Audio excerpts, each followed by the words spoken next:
तो good governance की अगर बात की जाए तो वो गुड गवर्नेंस जो है नहीं हो पाता है। स्टेबिलिटी सबसे जरूरत है।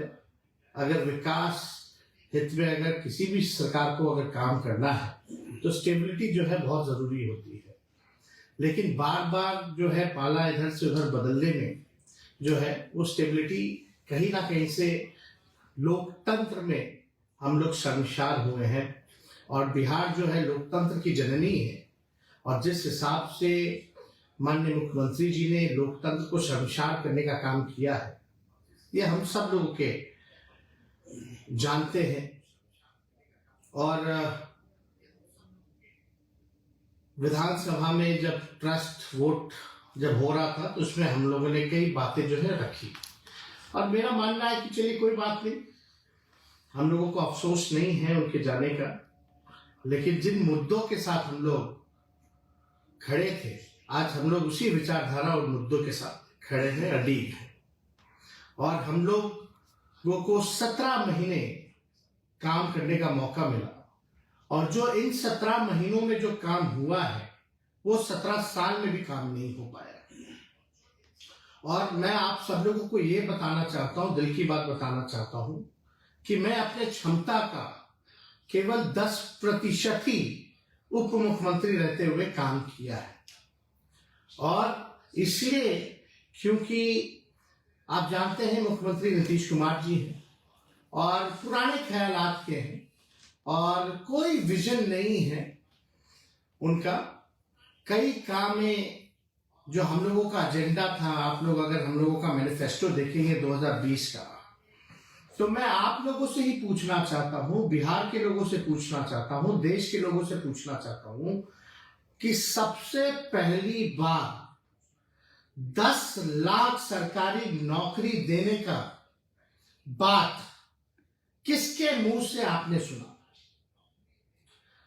2020 में आप सब लोगों को याद दिला दे कि सबसे पहली बार हमने 10 लाख नौकरी का जो है वादा नहीं बल्कि प्रण लिया था। हम लोगों ने साइंटिफिक अध्ययन किया था और 10 लाख सरकारी नौकरी की बात कही थी, क्योंकि हम लोगों ने सारी साइंटिफिक रिसर्च करने के बाद हुआ कि कई विभागों में, बड़े बड़े विभागों में, छोटे विभागों में जो है नौकरियां जो है वहां मिल सकती हैं, खाली पदे हैं, उनको भरा जा सकता है, हम लोग नेशनल एवरेज के मुकाबले आ सकते हैं। तो उस समय 2020 में ये भी बताने की जरूरत नहीं है, जब हमने 10 लाख सरकारी नौकरी की बात कही थी तो यही मुख्यमंत्री जी ने क्या क्या कहा था कि पैसा कहां से लाएगा, अपने बाप के पास से लाएगा, ये असंभव है। तो इस असंभव को हम लोगों ने संभव करके दिखाया। और जो मुख्यमंत्री नीतीश कुमार जी कहा करते थे कि भाई नौकरी कहां से आएगी, उन्हीं मुख्यमंत्री जी के हाथ से हम लोगों ने नियुक्तियां पत्र लाखों के तादाद में बांटने का काम किया।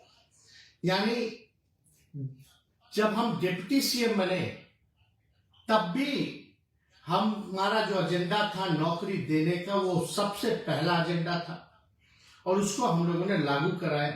और लगभग 5 लाख के आसपास हम लोगों ने सरकारी बहालियां निकाली, लोगों को नियुक्तियां पत्र बांटने का काम किया।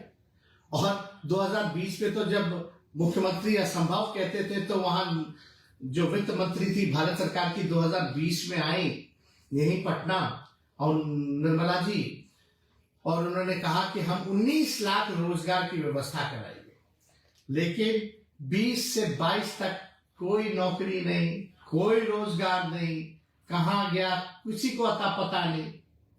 लेकिन हम लोग जब 17 महीने में आए तो हम लोगों ने बहालियां निकाली और देश में कहीं भी नियुक्ति पत्र वितरण नहीं होता था, हम लोगों ने नियुक्ति पत्र वितरण करने का काम किया। तो देश भर में देख करके प्रधानमंत्री जी ने भी नियुक्ति पत्र बांटने का काम किया।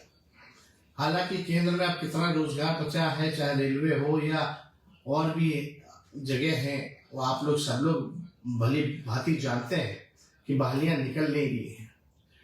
इसलिए हम लोगों ने जो लकीर खींची है, आज मजबूरन सबको जो है नौकरी की बात करना है, रोजगार देने का काम करना है। तो ये जो लकीर हम लोगों ने इतनी लंबी खींच दी है कि और कोई खींचे तो छोटा ही पड़ेगा। जो मुद्दे की बात होनी चाहिए थी वो मुद्दे की बात हो रही है। जो लोग दंगा फसाद हिंदू मुसलमान की बात करते थे, आज कम से कम इतनी उपलब्धि हमारी है कि आज हमारे एजेंडे पे उनको बात करना पड़ रहा है, नौकरी की बात करनी पड़ रही है। और आप देखिएगा अजीब बात है, क्रेडिट लेने की बात जो है और जो है, चाहे भाजपा हो चाहे जनता दल यूनाइटेड हो, लगे पड़े हैं लेने के लिए। लेकिन हम आप लोगों के लिए लड़ाई लड़ने आए हैं और आप लोगों की लड़ाई लड़ते रहेंगे। आप लोगों को अधिकार जो मिलना चाहिए वो आप लोगों को हम लोग पूरी ताकत लगा देंगे। आप लोगों के लिए मरने मिटने हम आए हैं, तो वो कोई काम जो है ना छूटे। वो हर जगह चाहे पक्ष में रहे या विपक्ष